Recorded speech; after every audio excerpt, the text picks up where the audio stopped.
যে রাসূলুল্লাহ সাল্লাল্লাহু আলাইহি সাল্লামকে মিরাজে সপ্তম আসমানের উপর নিয়ে গেছেন, বাইতুল মামুর প্রদর্শন করেছেন এবং জান্নাত জাহান্নাম দেখেছেন, আল্লাহ তাআলার সাথে কথোপকথন হয়েছে এবং সে রাতে ফিরে এসেছেন। এই মিরাজ যারা অস্বীকার করেছে তারা ছিল বেঈমান, কাফের মুশরিক, তারা বিশ্বাস করে নাই। পক্ষান্তরে হযরত আবু বকর সিদ্দিক রাদিয়াল্লাহু তাআলা আনহু উনি বলেছেন যে এটা যদি রসুল বলে থাকে তাহলে অবশ্যই সেটা হয়েছে। এটার নামে হলো ঈমান, যে রাসূলুল্লাহ সাল্লাল্লাহু আলাইহি সাল্লামের বর্ণনা, আল্লাহর কথা, এগুলোকে বিনা দ্বিধায় বিনা আপত্তিতে বিশ্বাস করা। এজন্য মিরাজের যে মূল শিক্ষণীয় বিষয় সেটা নিয়ে আমরা আলোচনা করব, যে রাসূলুল্লাহ সাল্লাল্লাহু আলাইহি সাল্লাম মিরাজে গিয়ে এমন কিছু বিষয় দেখেছেন, নির্দিষ্ট কিছু আমলের কারণে নির্দিষ্ট কিছু শাস্তির কথা রসুল বলেছেন, যে এই বদ আমল করার কারণে আল্লাহ তাআলা এই শাস্তি দিচ্ছেন, এবং কিছু নির্দিষ্ট আমলের কারণে নির্দিষ্ট ফজিলত এবং ফায়দা লাভবান হওয়া দেখেছেন। সে বিষয়গুলো আমরা আলোচনা করতে পারি, তাহলে এগুলো নিজের জীবনে বাস্তবায়ন করা। যে রাসূলুল্লাহ সাল্লাল্লাহু আলাইহি সাল্লাম মিরাজের রাত্রে দেখেছেন, আবু দাউদ শরীফের মধ্যে আছে, আন আনাস রাদিয়াল্লাহু তাআলা আনহু قال قال رسول الله صلى الله عليه وسلم لما عرج بي مررت بقوم। রাসূলুল্লাহ সাল্লাল্লাহু আলাইহি সাল্লাম বলেন, আমি যখন মিরাজের রাত্রে অতিক্রম করতেছিলাম, মারারতু বিকৌমিন, আমি এমন এক সম্প্রদায়ের পাশ দিয়ে অতিক্রম করতেছিলাম,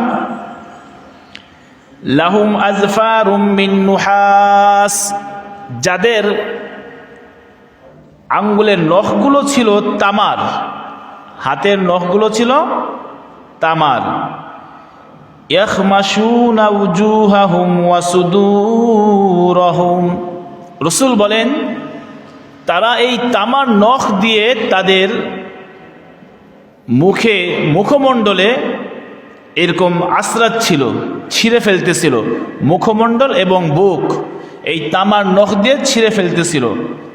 ফাকুলতু, আমি বললাম, মান হাউলাই ইয়া জিবরিল, হে জিব্রাইল আলাইহিস সালাম, এই সমস্ত লোক কারা যাদের হাতের আঙ্গুলের নখগুলো তামার দিয়ে তৈরি এবং সেই নখ দিয়ে তাদের চেহারা এবং বুক চিরে ফেলতেছে? ক্বালা হাউলাইল লাযীনা ইয়াকুলুনা লুহুমান নাস। জিবরাইল আলাইহিস সালাম বললেন, ইয়া রাসূলুল্লাহ, এগুলো হলো ওই সমস্ত মানুষ যারা দুনিয়াতে মানুষের গোশত ভক্ষণ করেছে, নাউজুবিল্লাহ। মানুষের গোশত যারা খাইছে দুনিয়াতে, তাদের এই শাস্তি। এবং আরেকটা কারণ হলো ওয়ায়াকুনা ফি আরাদিহিম, এবং যারা মানুষের মান সম্মান ইজ্জতকে নিয়ে সিনিমিনি খেলছে, অর্থাৎ এমন কিছু কর্ম করেছে যে অন্য মানুষ তার কথার দ্বারা সম্মানহানি হয়েছে, বেইজ্জতি হয়েছে। এই সমস্ত কাজ যারা দুনিয়াতে করছে তাদের শাস্তি হলো তাদের আঙ্গুলের নখগুলো তামা দিয়ে বানানো এবং সেটা দিয়ে তাদের চেহারা এবং বুক চিরে ফেলতেছে, নাউজুবিল্লাহ। এজন্য ইয়াকুলু লুহুমান নাস দ্বারা মুফাসসিররা বলেন, মানুষের গোশত খাওয়া মানে, আমরা তো মূলত মানুষের গোশত কেউ খাই না মানুষের, তো এটা হলো গীবত আর শিকায়েত। পরনিন্দা যারা চর্চা করে, সমালোচনা যারা করে, এরা হলো যার সমালোচনা করে তাদের গোশত খায়, মৃত ভাইয়ের গোশত খাওয়ার মতো। এই জন্য সম্মানিত হাজিরিন, এই হাদিস থেকে আমরা একটা সবক পেলাম যে আমরা কখনো কারো পরনিন্দা, সমালোচনা, গীবত করব না। আর হলো কোনো ব্যক্তির ব্যাপারে এমন কোনো মন্তব্য, কথা বলবো না যার মানহানি হয়, যার অসম্মানী হয়।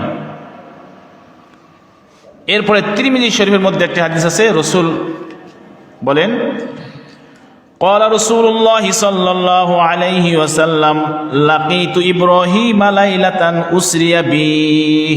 রাসূল বলেন, আমি যখন মিরাজের রাত্রে হযরত ইব্রাহিম আলাইহিস সালাতু ওয়াস সালামের সাথে সাক্ষাৎ হয়েছিল, ফাকালা ইয়া মুহাম্মদ ইকরা উম্মাতাকা মিন্নি সালাম। ইব্রাহিম আলাইহিস সালাম আমাকে বললেন, হে মুহাম্মদ, আপনি আপনার উম্মতকে আমার পক্ষ থেকে সালাম জানাইন। সুবহানাল্লাহ।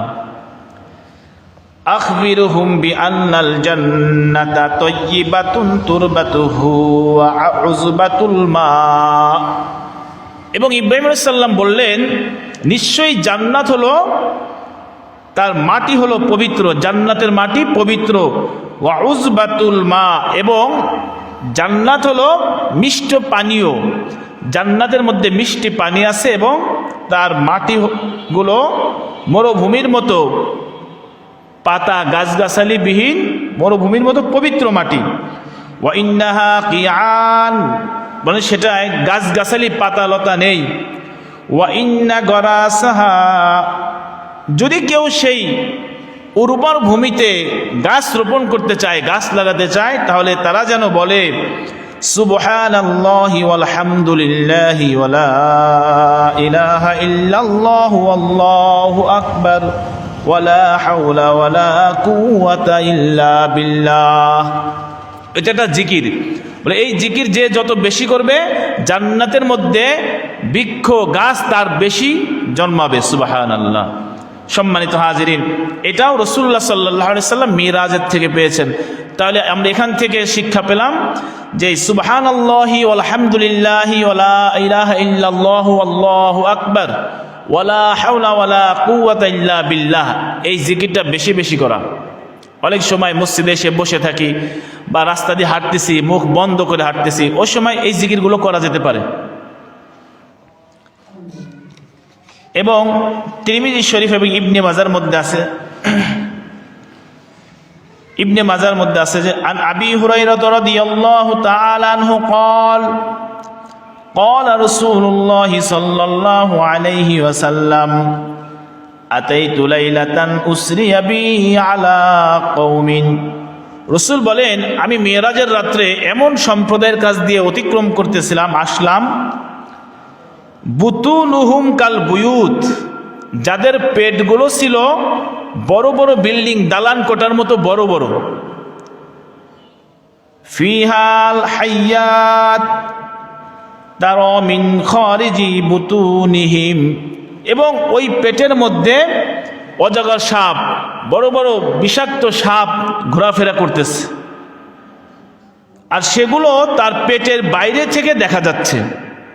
তাহলে রাসূল বলেন, আমি এমন এক কওমের কাছ দিয়ে যাচ্ছিলাম যাদের মানুষগুলোর পেট এত বড় বড় বড় পেট, ওই পেটের মধ্যে বিষাক্ত সাপ ঘোরাফেরা করতেছে, ওগুলো বাইরে থেকে দেখা যাচ্ছে। রাসূল বলেন, ফাকুলতু ইয়া জিবরিল, আমি বললাম, হে জিব্রাইল, মান হাউলাই, এই মানুষগুলো কারা যাদের পেট এত বড় এবং এর মধ্যে সাপ?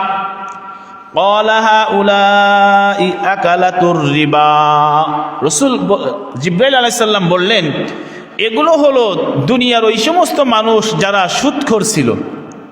নাউজুবিল্লাহ, যারা দুনিয়াতে সুদ খাইছে, সুদখোর, এদেরকে এই শাস্তি দেওয়া হচ্ছে যে পেট বড় করে দেওয়া হয়েছে এবং এই পেটের মধ্যে সাপ ঢুকাই দেওয়া হয়েছে। এই শাস্তিগুলো দেওয়া হচ্ছে সুদখোরদের ব্যাপারে। সুদের থেকে বেঁচে থাকতে হবে। মেরাজের থেকে আমরা এগুলো শিক্ষা পাচ্ছি। এবং ইমাম বাইহাকি রহিমাহুল্লাহ একটি হাদিস বর্ণনা করেন, আন্না রাসূলুল্লাহ সাল্লাল্লাহু আলাইহি ওয়াসাল্লাম, হযরত আনাস রাদিয়াল্লাহু তাআলা আনহু থেকে বর্ণিত, ক্বালা রাআইতু লাইলাতান উসরিয়া বি রিজালান, রাসূলুল্লাহ সাল্লাল্লাহু আলাইহি ওয়াসাল্লাম বলেন, আমি এমন কিছু মানুষের কাছ দিয়ে অতিক্রম করতেছিলাম যাদেরকে তুকরাদু শাফাতুহুম বিমাকারিদ মিন নার, যাদের ঠোঁটগুলো আগুনের কেচি দিয়ে কাটা হচ্ছে, যাদের ঠোঁটগুলো আগুনের কেচি দিয়ে কাটা হচ্ছে। কুলতু মান হাউলা ইয়া জিবরিল, আমি জিবরাইল আলাইহিস সালামকে জিজ্ঞেস করলাম, হে জিবরাইল আলাইহিস সালাম, এই মানুষগুলো কারা যাদের ঠোঁটগুলো আগুনের কেচি দিয়ে কাটা হচ্ছে? ক্বালা হাউলাই খুতাবাই মিন উম্মাতিকা আল্লাযীনা ইয়াকুলুনা মা লা ইয়াফআলুন। জিবরাইল আলাইহিস সালাম বললেন, এরা হচ্ছে আপনার উম্মতের সেই সমস্ত বক্তারা, সেই সমস্ত আলোচকরা যারা নাকি নিজেরা যা বলতো নিজে সেটা করতো না। আলোচনা করতো ঠিকই, তবে নিজে আমল করতো না। এরা হচ্ছে তারা ওয়ায়াকরাউনা কিতাবাল্লাহি ওয়ালা ইয়ামালুন, এবং আল্লাহ তাআলার কিতাব পড়ে, তবে তারা কি করে না? আমল করে না। কি ভয়ানক কথা! তাহলে এখানে কয়েকটি বিষয় আমরা হাদিস থেকে পেলাম। এক হলো মানুষের গীবত, শিকায়েত, পরনিন্দা এটা করা যাবে না। এটা নিয়ে যদি আলোচনা করা হয়, এটাই একটা বিষয়, আলোচনা করার বিষয়। তবে এটা আমরা মেরাজের রাত্রে থেকে এই আমলটা পাইলাম যে মানুষের সমালোচনা, পরনিন্দা, গীবত করা যাবে না, এবং সম্মানহানি, অসম্মানজনক কারোর সাথে কোনো কথা বলা যাবে না।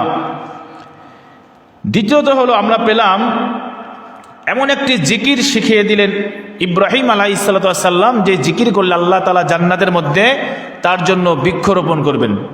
সুবহানাল্লাহি আলহামদুলিল্লাহি ওয়ালা ইলাহা ইল্লাল্লাহু আল্লাহু আকবার ওয়ালা হাওলা ওয়ালা কুওয়াতা ইল্লা বিল্লাহ। তৃতীয়তে আমরা জানতে পারলাম দুনিয়াতে যারা সুদ খাবে, সুদ দেনেওয়ালা, খানেওয়ালা, সাক্ষীওয়ালা, সমর্থনওয়ালা, সবাই একই গুনাহগার। কারণ সুদ যে খায় আর দেয়, আরেকজন লেখে, লেখকরাও একই সমপরিমাণ গুনাহগার হবে। এই সুদ দেয় যে, নেয় যে, খায় যে, লেখে যে, এরা সবাই সমপরিমাণ। এদেরকে আল্লাহ তাআলা কি শাস্তি দিবেন? বলে তাদের পেটগুলো এত বড় করে দিবেন যে পেটের মধ্যে সাপ ঢুকিয়ে দিবেন। আরেকটা বিষয় জানতে পারলাম যে আমরা যারা মুবাল্লিগ আছে, যারা আলোচনা করি, যারা মানুষকে বুঝায়, যে যেখান থেকেই বুঝাক, সেই বোঝানোটাই নিজে আমল করার চেষ্টা করা। আবার এই হাদিস দ্বারা আমরা এভাবে বুঝবো না যে আমল না করলে বলা যাবে না, এটা কিন্তু এটা উদ্দেশ্য না। আমল না করলে বলা যাবে না, এটা উদ্দেশ্য না। বরং বলতে হবে সঠিক কথা, আমল করলেও বলতে হবে, না করলেও বলতে হবে, জানাতে হবে। তবে যেই কথাটা বলা হয় সেই আমলটা যদি বলনেওয়ালার মধ্যে থাকে, সেটার আসর বেশি হয়, সেটার প্রভাব বেশি পড়ে। সম্মানিত হাজির, এজন্য আমরা সঠিক কথা যে যেখান থেকেই আসি সেখান থেকেই বলবো সঠিক কথা, আর সে অনুযায়ী আমল করার চেষ্টা করতে হবে। এগুলো আমরা মেরাজের রাতে রাসূল সাল্লাল্লাহু আলাইহি ওয়াসাল্লাম দেখেছেন। আরও অনেক বিষয় রাসূল দেখেছেন, যেগুলো আরও বিস্তারিত আলোচনা আছে। যে মহিলাদেরকে রাসূল সাল্লাল্লাহু আলাইহি ওয়াসাল্লাম জাহান্নামের মধ্যে দেখেছেন, এবং অন্যান্য কবিরা গুনাহ করলে আরও অনেক রকমের শাস্তি আছে, সেগুলো দেখেছেন। তো এই বিষয়গুলো আমরা এখান থেকে, এই মেরাজ থেকে শিক্ষা নিতে পারি। আমরা মেরাজ বলতে আমরা সাধারণত অনেকেই মনে করি যে রজব মাসের 27 তারিখে মানে মেরাজ পালন করে, সবে মেরাজ বলে অনেক এলাকায় পালন হয়। আসলে এরকম পালনীয় কিছু নয়, বরং মেরাজের রাত্রে যে ঘটনা ঘটেছে, এই ঘটনাকে বিশ্বাস করা, ঈমান আনা, এবং সেখান থেকে আমাদের জন্য পালনীয় কি, আমাদের করণীয় কি, সেই বিষয়গুলো বের করে আনা, নিজে আমল করা, এটাই হলো মূল মাকসাদ। তো আসুন, রাসূলুল্লাহ সাল্লাল্লাহু আলাইহি ওয়াসাল্লাম মেরাজ করে আসলেন। আল্লাহ সুবহানাহু ওয়া তাআলা তাকে সপ্তম আসমানের উপরে নিয়ে গেলেন। আল্লাহ তাআলা রসুলকে এত মর্যাদা দিয়েছেন। আল্লাহ তাআলা এক আয়াতের মধ্যে বলেন, ওয়া রাফা'না লাকা যিকরাক, আমি আপনার মর্যাদাকে উঁচু করে দিয়েছি। আল্লাহ তাআলার পরেই মর্যাদা, সম্মানের দিক দিয়ে সবচাইতে বড় মুহাম্মাদুর রাসূলুল্লাহ সাল্লাল্লাহু আলাইহি ওয়াসাল্লাম। বলে আল্লাহর পরে কারো প্রশংসার যোগ্য মুহাম্মদ সাল্লাল্লাহু আলাইহি ওয়াসাল্লাম, মাঝখানে আর কেউ নাই। এই জন্য এই রসুলকে এত মর্যাদা দেবার পরে সপ্ত আসমানের উপরে নিয়ে আল্লাহ তাআলা আমাদের রসুলকে 3টি বিষয় হাদিয়া দিয়েছেন। কয়টি বিষয়? 3টি বিষয় আমাদের রসুলকে হাদিয়া দিয়েছেন, উম্মতের জন্য দিয়েছেন। সম্মানিত হাজিরিন, এই 3টা বিষয় আমাদের জন্য আল্লাহ তাআলা স্পেশালি, বিশেষভাবে রসুলকে আসমানের উপরে নিয়ে দিয়েছেন। যেমন অন্যান্য বিধানগুলো আল্লাহ তাআলা কোরআনে আয়াত নাজিল করেছেন, জিবরাইল আলাইহিস সালামের মাধ্যমে জমিনে পাঠিয়েছেন। আর এই বিষয়গুলো আল্লাহ তাআলা আসমানের উপরে নিয়ে বিশেষভাবে নিজের থেকে দিলেন। সেই বিষয়ের মধ্যে প্রথম একটি বিষয়, সেটা হলো 5 ওয়াক্ত সালাত। 5 ওয়াক্ত সালাত, এটা আল্লাহ তাআলা কোথায় দিয়েছেন? আসমানের উপরে নিয়ে রসুলকে বিশেষভাবে হাদিয়া দিয়েছেন। যে সালাত থেকে আমরা অধিকাংশ মানুষই গাফেল। আল্লাহ তাআলা সালাতের মর্যাদা এত বাড়িয়ে দিয়েছেন যে ঈমানের পরেই, আল্লাহর উপরে ঈমান আনার পরেই সবচেয়ে শ্রেষ্ঠ, সবচেয়ে বড় আমল হচ্ছে নামাজ পড়া, সালাত আদায় করা। সালাত আদায়ের উপরে আর কোনো আমল নাই ঈমান আনার পরে। ঈমান আনার পরে সালাতের আগে মাঝখানে আর কোনো আমল নাই। ঈমান আনছে কিন্তু সালাত আদায় করছে না, তার মধ্যে ঈমান নেই। এটা হাদিস থেকে পাই যে আল্লাহ তাআলা সালাত, আল্লাহ পাক আল্লাহর নবীকে আসমানের উপর নিয়ে দিয়েছেন, এটা আমরা হাদিস থেকে পেয়েছি। হাদিস শরীফের মধ্যে আছে মিরাজের যে ঘটনা, লম্বা হাদিস, প্রত্যেকটা হাদিসের কিতাবেই আছে। তো পুরা হাদিস এক জায়গায় করে লম্বা হাদিস টেনে আনছে। হাদিসের অংশ এমন, রাসূলুল্লাহ সাল্লাল্লাহু আলাইহি সাল্লাম বলেন, সুম্মা ফুরিদাত আলাইয়াস সালাওয়াতুল খামসিনা সালাত কুল্লা ইয়াউমিন, যে রাসূল আল্লাহ সুবহানাহু ওয়া তাআলা আমার উপরে 50 ওয়াক্ত নামাজ ফরজ করে দিলেন। কত ওয়াক্ত? 50 ওয়াক্ত নামাজ।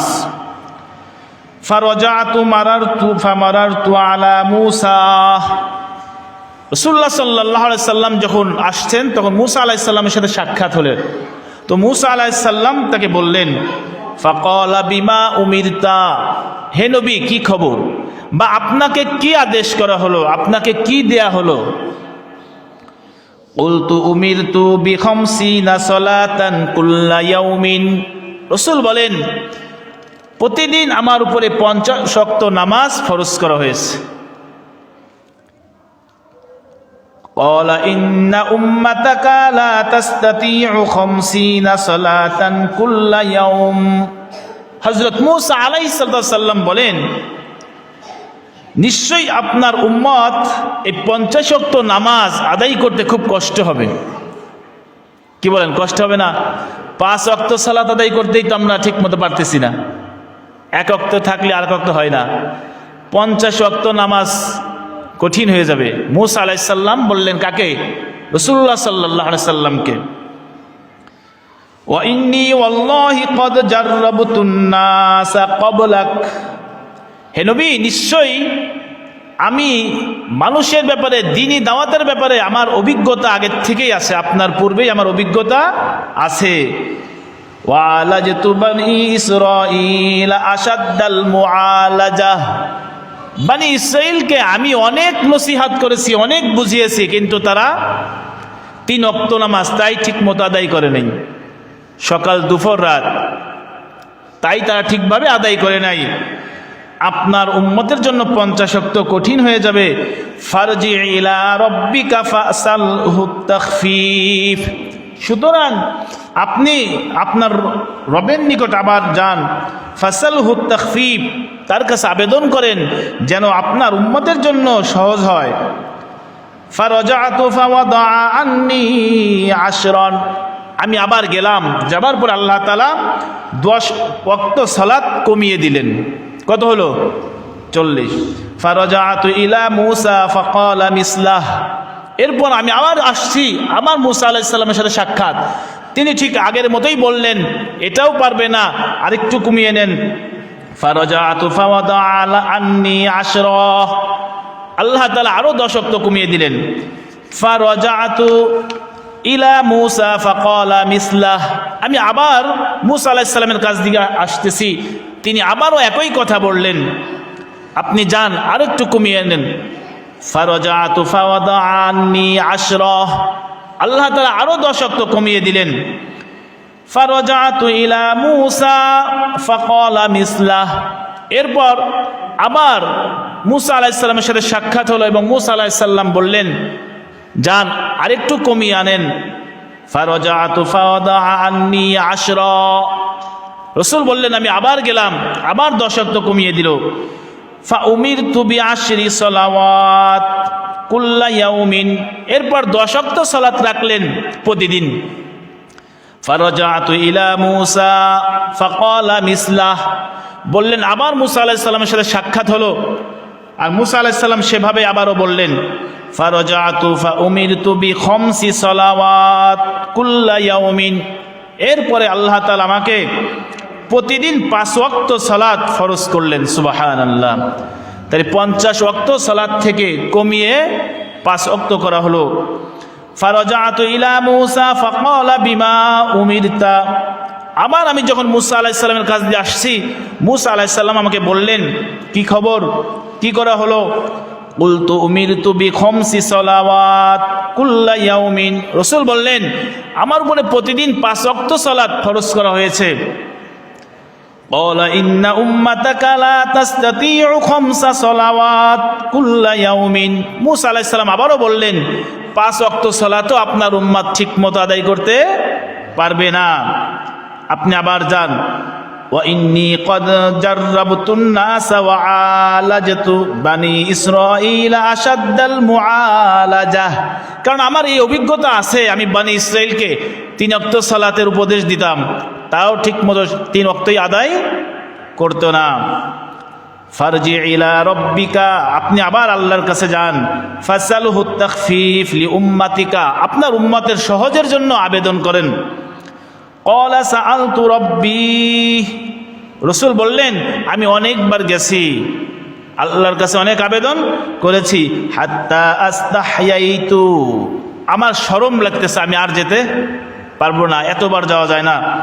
ওয়ালাকিন আরদা ওয়া উসাল্লিম, বরং আমি 5 ওয়াক্ত কবুল করে নিলাম এবং এটার কাছে আমি সন্তুষ্ট হয়ে গেলাম এই 5 ওয়াক্তের উপরে। ক্বালা ফালাম্মা জাওয়াজাত ওয়াস্তু, রাসূল বলেন, যখন আমি অতিক্রম করতেছিলাম এই 5 ওয়াক্ত সালাত নিয়েই, নাদা মুনাদিন, একটি গায়েব থেকে আওয়াজ আসলো আমার কানে, আমদাইতু ফারিদতি ওয়া খাফফতু আন ইবাদি, বলল আমার ফরজগুলো আমি ঠিক রেখেছি, আমার বান্দার জন্য আমি সহজ করে দিয়েছি। তার মানে হলো আমি 50 ওয়াক্তরই সওয়াব দেব যে কেউ যদি 5 ওয়াক্ত সালাত আদায় করে। 50 ওয়াক্ত সালাতের যেই সওয়াব হবে, 5 ওয়াক্ত সালাত যদি কেউ আদায় করে, তাহলে আল্লাহ তাআলা 50 ওয়াক্ত সালাতের সওয়াব দান করবেন। আল্লাহ তাআলা অন্য এক আয়াতের মধ্যে বলেন, সূরাতুল কফের 29 নম্বর আয়াত, মা ইউবাদদিলুল কওলু লাদাইয়া ওয়া মা আনা বিযাল্লামিল লিল আবিদ, আমার নিকট আমার কথার কোনো পরিবর্তন হয় না, আমি আমার বান্দার উপরে জুলুম করব না, যে যতটুকু অপরাধ করবে ততটুকু শাস্তি দেব, অতিরিক্ত দেব না। তার মানে আমি 50 ওয়াক্ত ফরজ করেছি, 50 ওয়াক্ত নামাজেরই সওয়াব দান করব সে যদি 5 ওয়াক্ত নামাজ আদায় করে। সম্মানিত হাজিরিন, এই সালাতটা হলো আমাদের সবচাইতে গুরুত্বপূর্ণ ইবাদত, আর এই ইবাদতটা আল্লাহ তাআলা আসমানের উপর থেকে এনেছেন মেরাজের রাত্রে। এজন্য মেরাজের আলোচনা, ঘটনা বলা, এটা শুধু ঈমান আনা যায়, বিশ্বাস করা যায়, আলোচনা করা যায়, আমলের কিছু নাই। কারণ আমরা আসমানে উঠতে পারবো না, পারবো?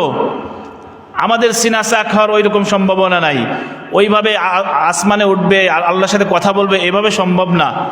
তো এটা আলোচনা করা যাবে, আলোচনা শোনা যাবে, সওয়াবের মাধ্যম হবে। তবে মেরাজ থেকে আমাদের করণীয় কি, সেটাই হলো মূল ফ্যাক্ট, সেটাই হলো মূল বিষয়। মেরাজ থেকে আমি কি শিখলাম, আমার জন্য করণীয় কি, আমাকে কি বোঝাতে চাচ্ছে মেরাজ, এই আলোচনাগুলো মধ্যে প্রধান আলোচনা হলো সালাত। মেরাজ থেকে আমার আপনার জন্য উপহার, উপঢৌকন হলো সালাত। যে ব্যক্তি সালাত আদায় করবে সেই ব্যক্তির মধ্যে ঈমান আছে, আর যেই ব্যক্তি সালাত থেকে যত দূরে থাকবে সেই ব্যক্তি ঈমানের মধ্যে ততখানি নোকসান আছে, ঈমান থেকে সে তত দূরে আছে। সম্মানিত হাজিরিন, আল্লাহ তাআলা 3টা জিনিস হাদিয়া দিয়েছেন। আমরা আজকে শুধু সালাতের কথাটাই বলবো যদি সময় থাকে, আর না থাকলে বাকি 2টা বিষয় আগামী জুমায় বলবো। মেরাজের রাত্রে আল্লাহ আমাদের জন্য কি দিয়েছেন, এত ভিআইপি কি জিনিস শুধু মেরাজের রাত্রে আসমানের উপর নিয়ে দিয়েছেন। আল্লাহ ইচ্ছা করলে ওহী নাজিল করে পরবর্তীতে পাঠাতে পারতেন। এই সালাত আমাদের জীবনে এত গুরুত্বপূর্ণ, এত গুরুত্বপূর্ণ। আল্লাহ সুবহানাহু ওয়া তাআলা 5 ওয়াক্ত সালাত আমাদের জন্য ফরজ করে দিয়েছেন। অনেকেই আছে 5 ওয়াক্ত সালাত বিশ্বাস করতে চায় না, বলে সালাত আমরা বাহ্যিক যেভাবে পড়ি আদায় করি সেভাবে আদায় করে না, মারেফাতেভাবে আদায় করে, বা দেখা যায় না ইত্যাদি ইত্যাদি, বা 5 ওয়াক্ত সালাত কোথায় আছে এ কথা বলে। সম্মানিত হাজিরিন, কোরআন হলো আল্লাহর ওহী, হাদিস ও ওহী। কোরআন হলো ওহিয়ে মাতলু, যেটা জিব্রাইল আলাইহিস সালাম এসে তেলাওয়াত করেছেন, এরপরে রাসূল তেলাওয়াত করেছেন, এজন্য এটাকে বলে ওহিয়ে মাতলু।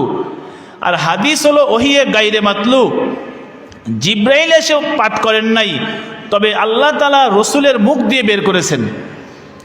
তো ওহিয়ে মাতলু কোরআন যেমন অস্বীকার করলে ঈমান থাকে না, ওহিয়ে গায়রে মাতলু রসুলের আদেশ যদি অস্বীকার করা হয় তারও ঈমান থাকে না।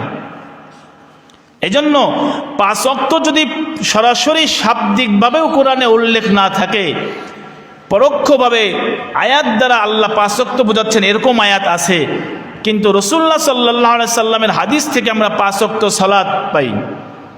রসুল বলেছেন 5 ওয়াক্ত সালাতের নাম বলেছেন, 5 ওয়াক্ত সালাতের সময় বলেছেন, 5 ওয়াক্ত সালাত কিভাবে আদায় করবেন সেগুলোও বলেছেন।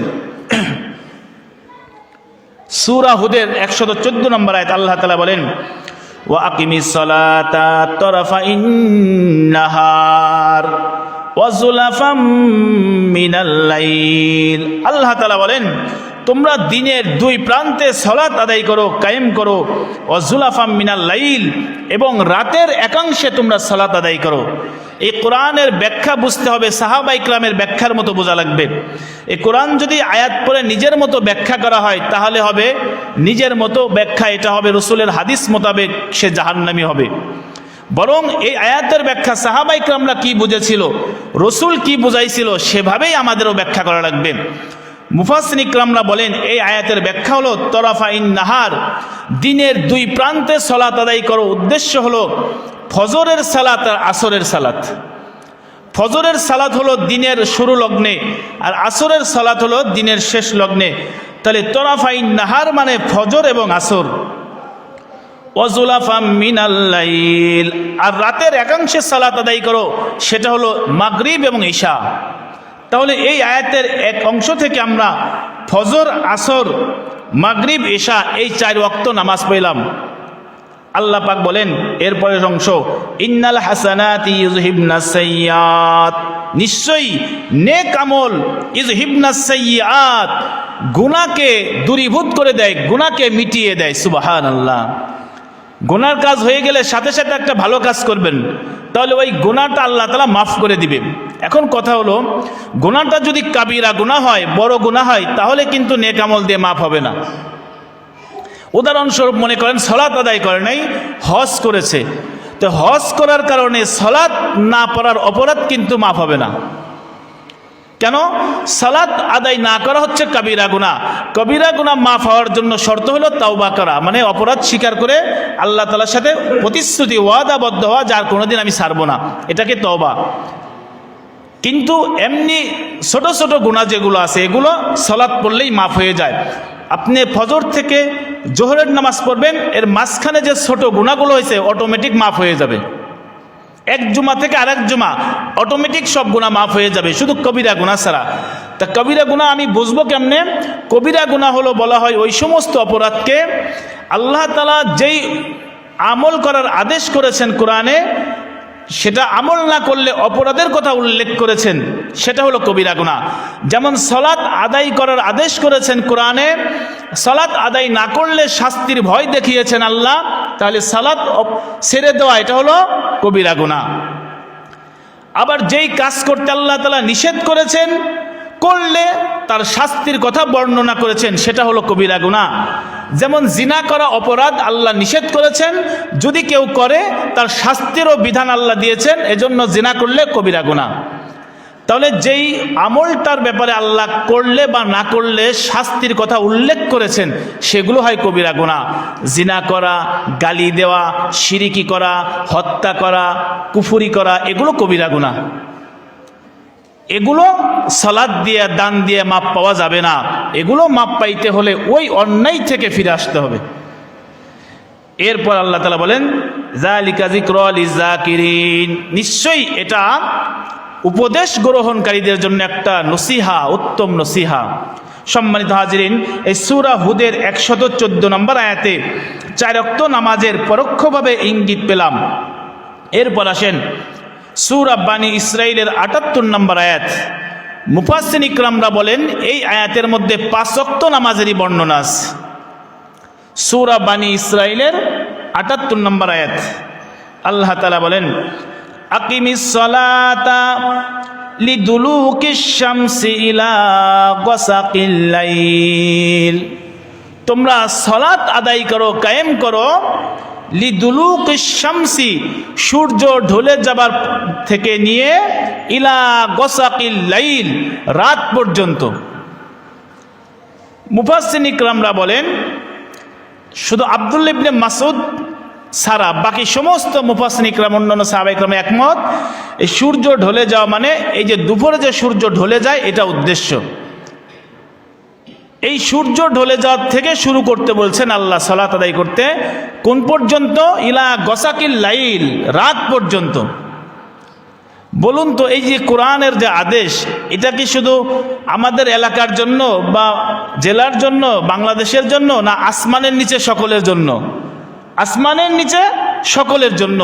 আমরা যখন আলোচনা করি বা শুনি মনে হয় যে এই আদেশটা মনে হয় আমাদের এই অল্প একটু এলাকার ভিতরেই মনে হয় বা আমাদেরই জন্য মনে হয়, না, এটা আসমানের নিচে জমিনের উপরে বা মঙ্গল গ্রহেও যদি কেউ যায় সবার জন্য আয়াত, সবার জন্যই আলহামদুলিল্লাহ রাব্বিল আলামিন নামাজ সালাতে পড়তে হবে। তাহলে এই হুকুমগুলো আল্লাহ ব্যাপক করেছেন। আমরা দেখি ফজরে সূর্য উঠছে, এদিকে 5টায় ডুবে গেল, না আরেক জায়গা তো দিন হয়ে আছে, আরেক জায়গা তো রাত 1টা বেজে আছে, তাহলে ওই দেশের কোরআন তো ভিন্ন না, একই। এজন্য এগুলো হচ্ছে আন্তর্জাতিক নির্দেশ, আল্লাহ তাআলার নির্দেশ আসমানের নিচে সকলের জন্য। এজন্য মুফাসসিরিন ইকরামরা বলেন, তাফসিরের লেখক তাফসিরুল ওয়াফি উনি বলতেছেন যে সূর্য যখন উদয় হয়, সাধারণত আমাদের দেশের পূর্ব পাশে হলো জাপান, আর জাপানের পূর্বে হলো প্রশান্ত মহাসাগর। জাপানিরা সূর্য উঠতে দেখে প্রশান্ত মহাসাগর থেকে উদয় হচ্ছে, তারা দেখে প্রশান্ত মহাসাগরের পাশ থেকে সূর্য উদয় হচ্ছে। তো ওই দেশে যখন সূর্য উদয় হয়, ঠিক জাপানে যখন সূর্য মাথার উপরে থাকে একটু ঢলে পড়ে, তখনই জাপানে জোহরের রক্ত শুরু হয়ে যায়, ঠিক না? এই যে লিদুলুকিশ শামসি, সূর্য ঢলে যাওয়ার থেকে শুরু করো সালাত। তো যখন জাপানে সূর্য ঢলে যায় তাদের জোহরের সালাত আদায় হয়। ওই মুফাসসির বলেন এরপরে সূর্য চীন দেশের মধ্যে প্রবেশ করে। চীনে যখন জোহরের সালাতের অক্ত হয়, অর্থাৎ সূর্য ঢলে যায়, চীনের মানুষ জোহরের সালাত আদায় করে। এরপর সূর্য ভারতের মধ্যে প্রবেশ করে, ভারতেও যখন সূর্য ঢলে যায় তারা জোহরের সালাত আদায় করে। এরপর সূর্য পাকিস্তানের মধ্যে যায়, পাকিস্তানে জোহরের সালাত আদায় করে। এরপর সূর্য আফগানিস্তানে প্রবেশ করে, আফগানিস্তানের ওলারাও জোহরের সালাত আদায় করে। এরপর সূর্য ইরানে প্রবেশ করে, ইরানের লোকেরা জোহরের সালাত আদায় করে। এরপর সূর্য সৌদি আরবে প্রবেশ করে, সৌদি আরবের লোকেরা তখন জোহরের সালাত আদায় করে। এরপর সূর্য মিশরে প্রবেশ করে, মিশরের লোকেরা তখন জোহরের সালাত আদায় করে। এরপর সূর্য লিবিয়ায় প্রবেশ করে, লিবিয়ার লোকেরা তখন জোহরের সালাত আদায় করে। এরপর সূর্য আলজেরিয়ায় প্রবেশ করে, আলজেরিয়ার লোকেরা তখন জোহরের সালাত আদায় করে। এরপর সূর্য মরক্কোয় প্রবেশ করে, মরক্কোর লোকেরা তখন জোহরের সালাত আদায় করে। যখন মরক্কোর লোকেরা জোহরের সালাত আদায় করে, তখন জাপানের লোকেরা ইশার সালাত আদায় করে। সুবহানাল্লাহ। যখন মরক্কোর লোকেরা জোহরের সালাত আদায় করে, জাপানের লোকেরা তখন জোহরের সালাত আদায় করে। তাহলে জোহর ইশা পুরা ওয়াক্তেই সালাত। এরপর আল্লাহ তাআলা বলেন ওয়াকুরআন আল ফাজর, এবং কোরআনের তেলাওয়াত, ফজরের কোরআন তেলাওয়াত, অর্থাৎ ফজরের নামাজে কোরআন তেলাওয়াত। ইন্না কুরআন আল ফাজরি কানা মাশহুদা, নিশ্চয়ই ফজরে যখন কোরআন তেলাওয়াত করা হয়, সালাত হয়, এই সালাতে ফেরেশতারা উপস্থিত হয়। সুবহানাল্লাহ। দিনের কর্তব্যরত ফেরেশতারা ফজরের সময় আসমান থেকে অবতরণ করে, আর রাত্রেবেলায় যেই ফেরেশতারা কর্তব্যরত অবস্থায় ছিল তারা রাত শেষে ফজরের সময় চলে যায়। এই ফজরের রক্তে আসমানের ফেরেশতারা, জমিনের ফেরেশতারা দুজনরা অবস্থান করে এক জায়গায়। এই জন্য যারা ফজরের সালাত আদায় করে তাদের নামাজটা দুই দলের কাছেই রেকর্ড হয়। রাতের ফেরেশতারাও দেখে গেল বান্দা সালাত আদায় করতেছিল, আল্লাহকে গিয়ে বলবে। দিনের ফেরেশতারাও কেবল কাজ শুরু করলো, তারাও এসে রেকর্ড করে ইনি ফজরের সালাত আদায় করছে। এরপর মুফাসসিরিন ইকরামরা বলেন, এই ফজরের কথা বলে মরক্কোর পশ্চিম পাশে হলো আটলান্টিক মহাসাগর, এটা নাকি বিমানেই পার হতে লাগে 8 ঘন্টা। এর পশ্চিমে হলো আমেরিকা, এই আমেরিকা যখন সূর্য আটলান্টিক মহাসাগরের পশ্চিমে গিয়ে অস্ত যায়, মরক্কোবাসীরা দেখে যে সূর্য অস্ত গেল, আমেরিকারা দেখে সূর্য উদয় হচ্ছে। তাহলে আমেরিকাদের তখন ফজরের ওয়াক্ত সালাত শুরু। তাহলে দেখেন আন্তর্জাতিক নির্দেশ। এই সূরা বানী ইসরাইলের ৭২ নম্বর আয়াতের ব্যাখ্যা পড়লেই বোঝা যায় আল্লাহ তাআলা ৫ ওয়াক্ত নামাজ আমাদের সকলের জন্য ফরজ করেছেন। সম্মানিত হাজিরিন, এই জন্য ৫ ওয়াক্ত সালাত আমাদের নিয়মিতভাবে আদায় করতে হবে। প্রত্যেকটা বালেগ পুরুষ এবং বালেগা মহিলা প্রত্যেককেই সালাতের ব্যাপারে গুরুত্ব দিতে হবে। যেভাবে সালাত আদায় করার দরকার সেভাবে আদায় করতে হবে। মেরাজের রজনীতে ১ নম্বর হাদিয়া হলো সালাত, আর ২টা হাদিয়া আছে, সেটা ইনশাল্লাহ আগামীতে আমরা আলোচনা করব। এই ৩টা হাদিয়া যদি আমাদের জীবনে বাস্তবায়ন করতে পারি তাহলে মেরাজ আমাদের জীবনে বাস্তবায়ন হবে। আর না হলে শুধু সবে মেরাজ বলে এমনি গতানুগতিক সবে মেরাজ বলে নফল ইবাদতে কাটানো, এগুলো এমনিতেই ধোঁকাবাজি। কেন? সবে মেরাজ বলে সাহাবা রসুলদের যুগে কোনো রাত ছিল না, এগুলো তারা এমনি আলোচনা করতেন। রসুল সাল্লাল্লাহু আলাইহি সাল্লামের মেরাজ যে ২৭ তারিখ হয়েছে এটা নিয়েও দ্বিমত। যেমন রসুলের জন্মদিন নিয়ে আমরা দ্বিমত, কোনোটা নির্দিষ্ট বলতে পারি না ১২ই রবিউল আউয়াল নাকি শাবান মাসে না রবিউল সানি মাসে। নবীর জন্ম তারিখ কেউ নিশ্চিত দিতে পারবে না জমিনের মধ্যে। ঠিক এই যে সবে মেরাজেও দ্বিমত শুরু হয়েছে, যে কখন হয়েছে এটা জানা নাই, কারণ তারা এই দিন তারিখ এভাবে এগুলো উদযাপন করতেন না, এজন্য এগুলো তারা স্মরণ করেন নাই। এজন্য সম্মানিত হাজিরিন, মূল মাকসাদ হলো মেরাজ থেকে আমাদের জীবনে কি প্রয়োজন, কি বাস্তবায়ন, রসুল কি আমল নিয়ে আসছেন, এই আমলগুলো নিজেদের জীবনে বাস্তবায়ন করা। এজন্য সালাতের ব্যাপারে রাসূলুল্লাহ সাল্লাল্লাহু আলাইহি সাল্লাম কঠিন হুঁশিয়ারি দিয়েছেন। রসুল বলেন, আমার মনে চায় যে কিছু যুবককে কিছু লাকড়ি একত্রিত করতে বলি এবং সেগুলো দিয়ে আগুন জ্বালাইয়া যেই সমস্ত মানুষ আজান শোনার পরে ঘরে সালাত আদায় করে তাদের ঘরবাড়ি পোড়াই দিই। সালাত আদায় করে নাই এমন না, নামাজ পড়ছে তবে ঘরে পড়ছে, এই জন্য ঘর সহ পোড়াই দেব। ঘরে কেন পড়লে নামাজ? মসজিদ রেখে কেন ঘরে সালাত আদায় করলে? রসুল বলতেছে আমার মনে চায় ঘরগুলো পোড়াই দিই। আর যারা নামাজই পড়তেছে না, যারা নামাজই পড়ে নাই তাদের ব্যাপারে কি হতে পারে? রসুল বলেছেন সালাত ইমানদার আর কাফেরদের মধ্যে পার্থক্য। যিনি নামাজ পড়ে উনি ইমানদার, যিনি নামাজ পড়েন উনি কাফের, উনি অমুসলিম। সম্মানিত হাজিরিন, এত সিরিয়াস, এত ধমক দিয়ে রসুল কথা বলেছেন। ইমান নাই, যে সালাত নাই তার ইমান নাই, যার সালাত নাই তার ইমান নাই। এজন্য আমরা যেখান থেকে শুনতেছি, যাদের কানেই যাচ্ছে, আমরা সালাতকে গুরুত্ব দেই।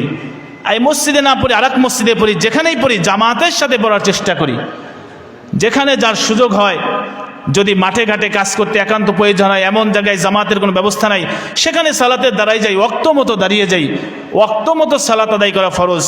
ফজরের সালাত জুমায় এসে আদায় করা, জুমা এরকম জোহরের নামাজ আসরে যায় আদায় করা, সারাদিন অফিসে ব্যস্ততা থাকার কারণে মাগরিবে গিয়ে ৩ ওয়াক্ত সালাত একসাথে আদায় করা, এরকম কোনো সিস্টেম নাই।